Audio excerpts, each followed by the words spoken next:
Well, hello. When it gets close to the summertime, the warmer time, I mean, really any time, we all crave tacos. And I love a good fish taco. They're quick to make, they're simple to make, they have tons of flavor, and they're just delicious.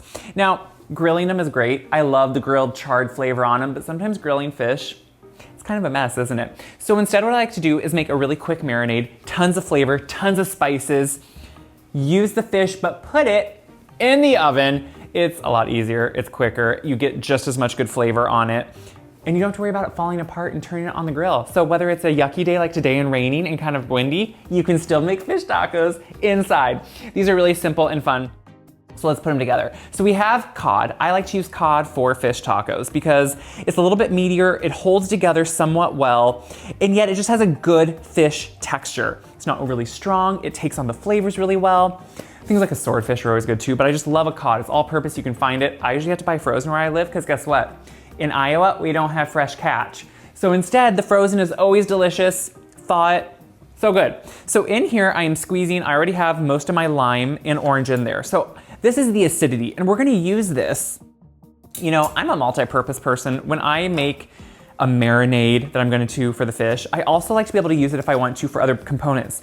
So this is also gonna be part of the dressing for a slaw we're gonna make for this, to kind of go on top with some good crispy cabbage, to have tons of flavors for a nice crunch, because if you're having a taco, you need the crunch. So I have orange in there, I have lime. So this is kind of, think of it, if you're gonna make a dressing or a marinade, this is acting kind of as a vinegar would. It's that same acidity. So you're getting that nice kind of hit of acidity. It's also gonna actually, when you use a vinegar or something acidic like this, like the citrus, in a marinade, it actually starts to slightly tenderize the meat. So you don't wanna leave it on too long, just enough to kind of get those flavors going. So into this, my component is always gonna be some chipotles and adobo. So they're jalapeno peppers that are smoked, and then they have this beautiful, rich, smoky sauce on them that has a spice and a kick to it. I keep it in my pantry at all times and love to just blend it and then use the liquid in things like this, marinades, salad dressings, whatever they are. If you're not into that, you can always just buy ground chipotle and use it as a powder, but you should try this. They last forever, even if you open them, keep them in the fridge. We're gonna add some garlic to it. So the garlic is obviously gonna, up the flavor. It's just garlic, dried garlic, ground up. Gonna add some cumin. They're tacos, so I think that speaks for itself. And then I also still like to put some chili powder in it. Growing up, tacos meant ground beef, chili powder, mixed together, or a taco seasoning. And then that was tacos. Still love those tacos, by the way. So chili powder, taco seasoning, that's just reminiscent for me, which also it has some cumin in it, but you're kind of upping that with other spices too. So I'm gonna put some salt in it.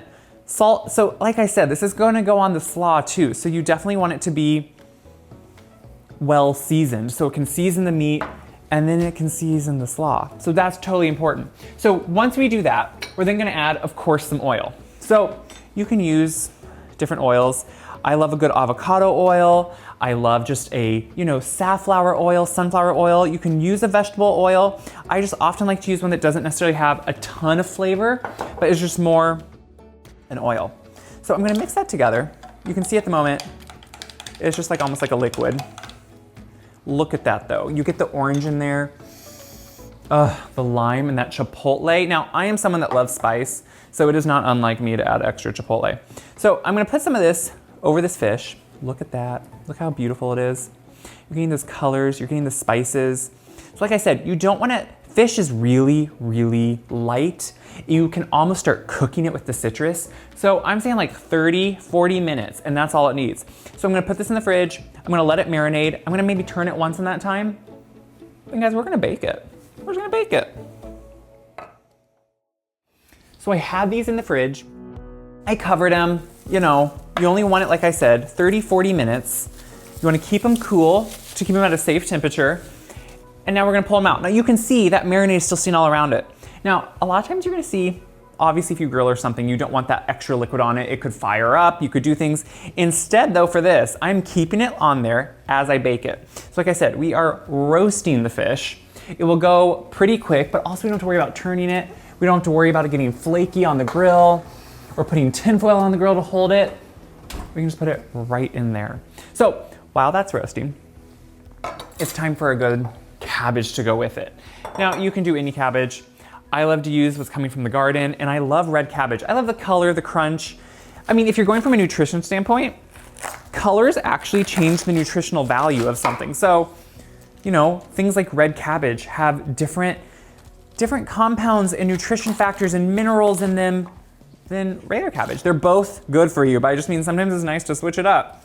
So I'm taking the cabbage, I'm gonna cut it into quarters, just easier to do that way. You can shred it on a mandolin if you like to, whatever you like. I like it kind of have a good texture to it, so I'm just gonna actually shred it with a knife and get some nice ribbons of it.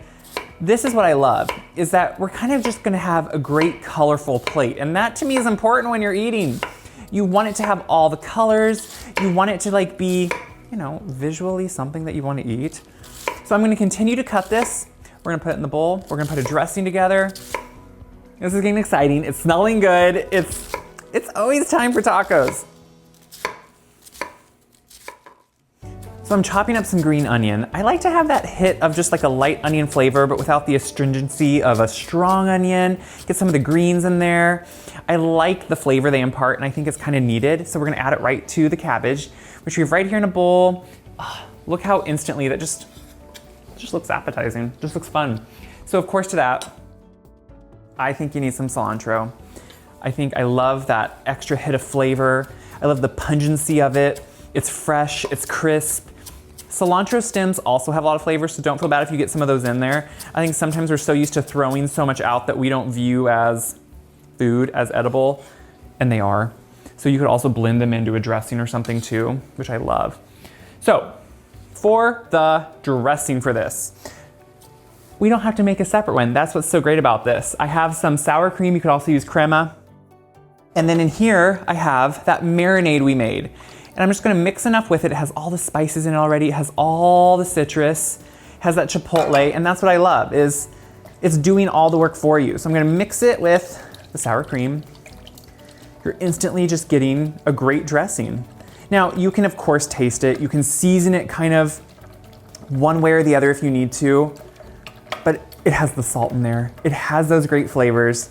It's just ready to go, and that to me is what's perfect about it. Now, I like to dress it kind of early. The fish is still roasting, but I like it to slowly kind of break down the cabbage just a little bit, and anytime you introduce something that's acidic like this to the cabbage, it's gonna slowly start to just kind of release, kind of just slowly break down its cells a little bit, and it makes it easier, and I just like that. So I dress it while it's in the oven roasting.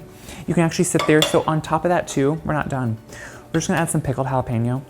I love that little hit of spice, but also just kind of that bright, acidic, pickled flavor it gives. I mean, look at that. How does this not look good? And don't feel bad about getting some of that juice in there. So I'm gonna stir this together. We're gonna have it ready to go. Look, it looks so good. Not eat all the slaw. And then we're gonna pull the fish out, flake it. It's taco time. This is any weeknight. Look how quick this was. I'm excited. So you can see it is roasted. The sugars and the citrus and everything have started to caramelize on the bottom, which I love. That's why I keep the marinade on there. And you can see that the fish now, look at it, it flakes. You can also take the temperature of it, which is wonderful. What I love to do is I love to flake it right here in this marinade, because then all those pieces continue just to soak in that wonderful marinade that we took the time to make. It's like, why waste it? Look at that. I mean, you can just coat them in it, and that's what I love. So this is what's wonderful about fish. I mean, it literally just flakes apart. If you're not used to cooking fish, always take the temperature, then there's no question. I just like nice, good pieces that are flaked up. I mean, to me, the best way if you're gonna do tacos, it's like buffet style. You just have them out, you just let people enjoy them. So I have my components here. I have this wonderful cabbage we made. Have some queso fresco, so we could just put it on top. I mean, look at that. Cotija cheese, so good. Whatever you want. We have avocado. I even sliced some radish. I just love anything in the textures and the crunch. So of course you want your, I love corn tortillas. I mean, I just think it's a must. So you can have them warmed up, you can have them toasted, whatever you want. And then people can just go through. I'm a party of one. We're just having a little party here. And they can make whatever, you know, kind of put on everything they love. If they don't like fish, Why would you have them over? I'm joking. You could totally do chicken too. I'm all inclusive, like just try it all. So of course for me, I need to put some of that, the cabbage. Growing up, and probably still, I'm one of those people that's gonna overfill a taco almost always. So if you have these smaller shells, people can just have as many as they want. So instead of overfilling, we're gonna try to just do multiple, because guys, I'm bad at that. I don't know about you. A few of the radish. Look at the color of this. Look at all those beautiful flavors, some cheese. Look at that. You could put salsa on top. There's no need to douse this. This has tons of flavor. This has the crema or sour cream already in the slaw. It has everything we need. I will try this. It will be messy. So good. What's wonderful is, I love that. See little drips of all the goodness. If you do a right tortilla, a good corn tortilla, the flavor of the corn, bar none. It is so good. I get the wonderful flakiness from the fish that has great punch of flavor from the spices we put in it and that chipotle, the citrus. It's cooked just right, so it has that flakiness, yet still has a good meatiness to it. This is dangerous, people. This could be a salad in itself. You know what? You could just dump the fish in there. Have a really bizarre but delicious cabbage. I would totally do that, and you could crunch up chips into it. So like, if you need an idea, do that. All the components on top, you get all your goodness, you get the not guacamole, but that'd be good too, but you get avocado, you get radish, cheese. Okay, you can see I'm excited about this because this is delicious. This is how I love to eat. It's fresh, it has healthiness to it, but it is so good with so much flavor. So as always, share these videos around, because yeah, it helps me, but it also helps so many people see how fun and easy good food is to make. You can do it at home in no time and enjoy it. Have people over, that's the point. This recipe, I don't expect you to memorize this. It is on my website, wiseguide.com. Check for this recipe, so many other recipes. And as always, be nice and have fun. That is the point of life. Thanks for coming to the farm. Until next time, go make some tacos and enjoy them. Tacos are for sharing, I'm pretty sure. Oh yeah.